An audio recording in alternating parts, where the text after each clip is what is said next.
Hello and welcome to this week's Behind the Bible with Pastor Liz, where we're going to talk about the devil.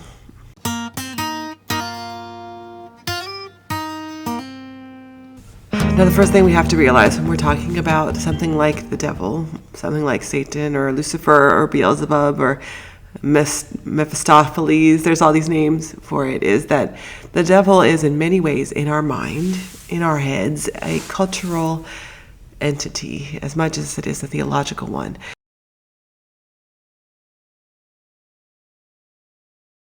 So there is biblical evidence for something like the devil or Satan, and we're going to talk about that in a minute. But the first thing we have to acknowledge is that the way we picture the devil in our head, the way we see the devil appear on television or in movies, is as much a cultural construction as it is from the Bible. And so we're going to have to untangle a little bit of those things that we have, the references we have in our head, the pictures that we make whenever we think about the devil. And so the first thing that we need to know is that the devil is a blending of a couple different gods. So there is the Christian tradition, the Hebrew tradition that we find in the Bible, which we're going to talk about in detail. Don't worry about that. Hold on for that in a moment. But it's also the devil as we think about it. The devil is a combination of how the Bible describes this angel or heavenly being and the Roman gods, the Greek gods, the gods Egyptian gods that existed in the ancient Near East at the time, who often had horns. And so we're talking really about a Bible Satan that is combined with gods like Pan, who is a goat, a horned goat figure in the Greek tradition, or Baal, which we talk about in the Old Testament, who was a Canaanite god who had horns, or Moloch, who was a Canaanite god who had horns. You see what I'm saying? It's a combination. We've developed this picture. A couple of the other influences that we have are people like John Milton, who wrote Paradise Lost, and Dante's Inferno, which inform some of our opinions about the devil is and who Satan is. And so is Satan the embodiment of pure evil? And does Satan appear in a hellscape, a lake of fire for the rest of time? And does the Bible talk about Satan in the same way that we picture this all-consuming force of evil? No. You kind of had to know as I was leading up to that. No, it's not that simple.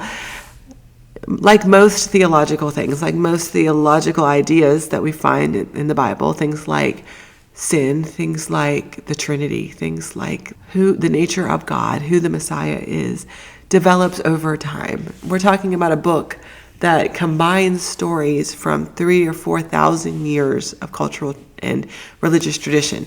And so it's not as if Satan appears fully formed in the Bible as a concrete being, a separate humanoid personification of evil.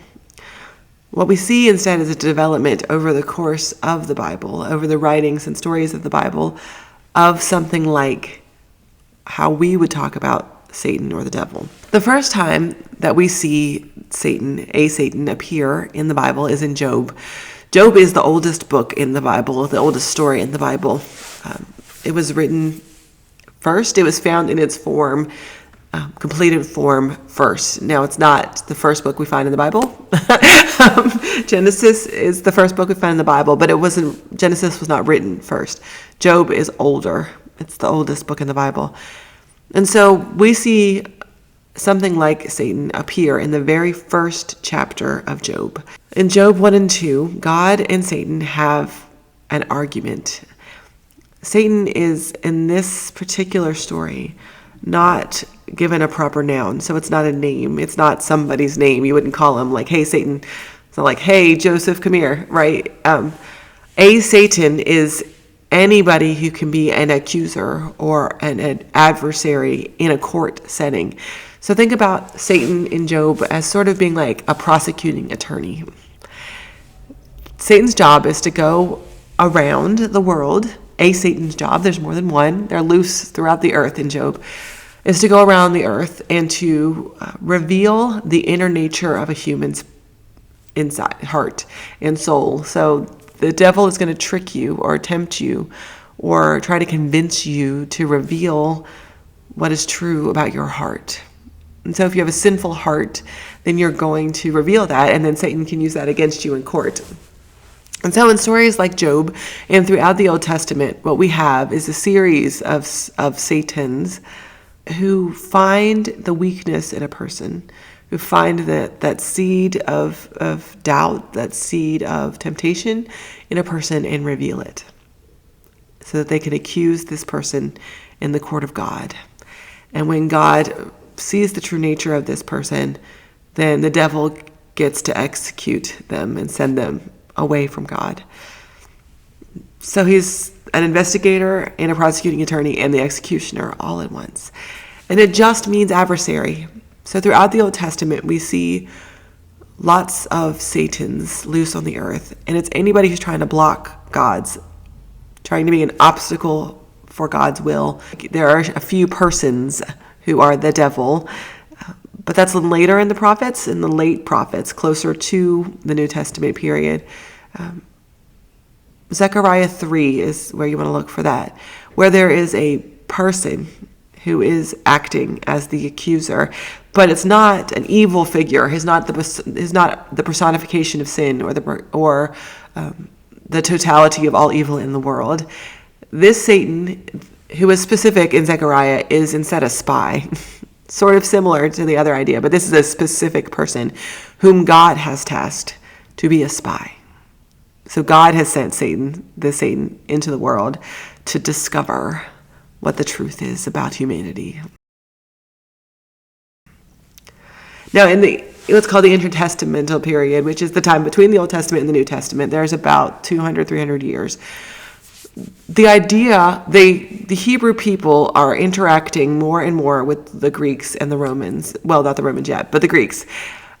And they're starting to pick up some of the Greek mythology, some of the Greek understandings of who God or gods happen to be. And so they develop a different kind of an opinion about Lucifer. Now, Lucifer appears... Lucifer isn't named until later, but Lucifer, as the idea of a fallen angel, appears in this intertestamental period. There are non-canonical gospels, that means stories that were written that have been used in a religious setting but are not considered officially part of the Bible. They're not the official word of God. They're just stories that have been written. And so there's stories like the Book of Enoch, which appears in Eastern Orthodox Bibles, that talk about this fallen angel. And the idea here is that there was a Greek myth about an angel who fell in love with a human and so wanted to have children with a human. And the punishment for this angel for doing so was to be kicked out of heaven and to let loose onto the earth. Not sent to hell, but let loose onto the earth. And later on, in about 100, 200 AD, after Jesus, we have... some of the early church fathers saying, oh, that Greek myth is the same. There was a lot of this attempt to mesh, to justify both streams, right? And so people like our friend Origen, who we talked about a couple weeks ago, or Cyprian, or Jerome, who's pretty cool, Ambrosius, the really early church fathers who became part of the Roman tradition, all said, yeah, that fallen angel story that the Greeks have been talking about, that's really Lucifer, that's the devil. On the other hand, there were folks who were saying, no, you're reading Greek mythology into the Bible. People like Hieronymus, Cyrilius of Alexandria, folks who find themselves in Egypt and around in that area. So you got the Roman people who are saying, yeah, that Greek myth that we all grew up with, that we all heard, is the same guy. And then the folks who are in northern Africa, like Eusebius, are saying, no, that's a Greek myth, folks. We've never heard of that before. It's not in the Bible. Right? And so you have this tension between the two camps, which continues to grow over time. Now, in the New Testament, we do have Satan, who is a distinctive person, is a being that is uniquely named Satan. Satan can now be understood as a proper noun. But Satan is not equal to or the king of the devils or the demons in the New Testament. Satan in the New Testament is a specific person, and it reflects Zechariah's understanding of Satan. That Satan is a specific person sent by God with a specific task, which is to tempt people to reveal their sin. And so what it's saying is that we have inside of all of us were born with an innate drive to sin, that this stain of sin, this disease of sin is part of who we are. And so Satan's job is to tempt you to reveal that inner self.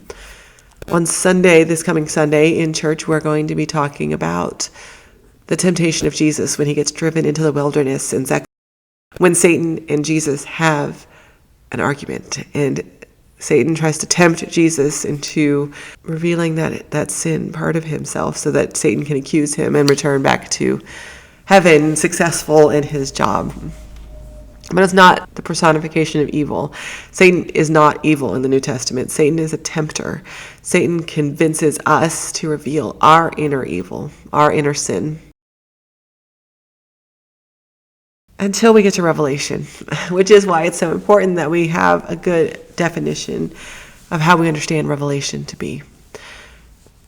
Now, in Revelation, the devil or Satan is presented as a dragon who has many horns and spits fire and throws people into the lake of fire and damnation. And here, the devil is the personification of evil.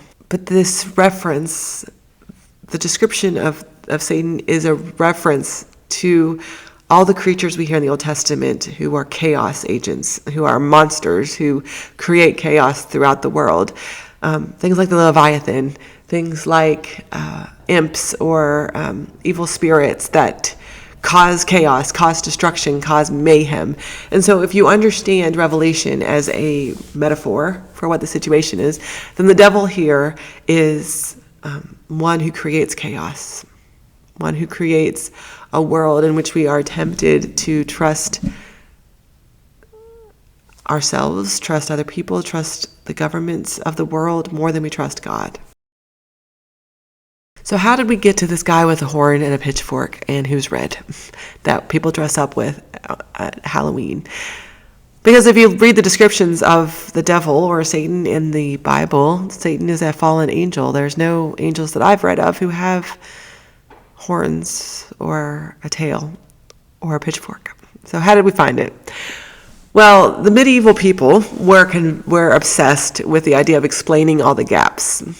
So if there was a question in the Bible, something that wasn't fully explained or wasn't fully fleshed out in the scriptures, they would create stories to explain these holes.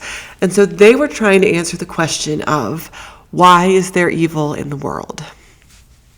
Why is there evil in the world? And so they fell into what is called Manichaeism. Manichaeism is the idea, which has existed in different forms throughout history, that there is an eternal fight between the powers of good and the powers of evil. And so there is, in Manichaeism, there is a God who is all good and a God who is all bad, the devil. And they are constantly in fight with each other. And in Manichaeism, they are of equal strength. They both have an equal claim to the world. They are constantly in fight with one another. And so in medieval Christianity, they took this Manichaeistic idea and named God as the angel that sits on your shoulder and the devil as the devil that sits on your shoulder tempting you to do bad things. Voices of good, voices of bad, constantly in fight, right? We've all seen that image. So then we have to look back and see, well, what did the church fathers say? If the medieval folks have taken this idea of Manichaeism and created a devil figure based on a bunch of different traditions and kind of combined it together so we can understand what's happening, so we can answer all those questions that linger in our minds, then what does that say with the rest of theology? The problem with the idea of an equally powerful evil force is that diminishes God. And so you have folks like Augustine, who influenced Martin Luther and John Calvin and much of the Reformation figures, who say, that it isn't that there's an evil force that causes you to sin. What happened was when Satan rebelled and was kicked out of heaven, that opened us all up like Pandora's box to the ability to sin that was already within our hearts. So we were already made with sin as part of who we are. So we don't need an evil force to convince us to do bad things, to act out of our sin, to cause chaos and evil and trouble. We don't need that guy. He's not tempting us to do that. We don't need that voice in our ear. That voice is already there. It's part of who we are, just like my hair is part of who I am. And then we have St. Anselm, which says that the devil's whole problem is that the devil wanted to do things for himself.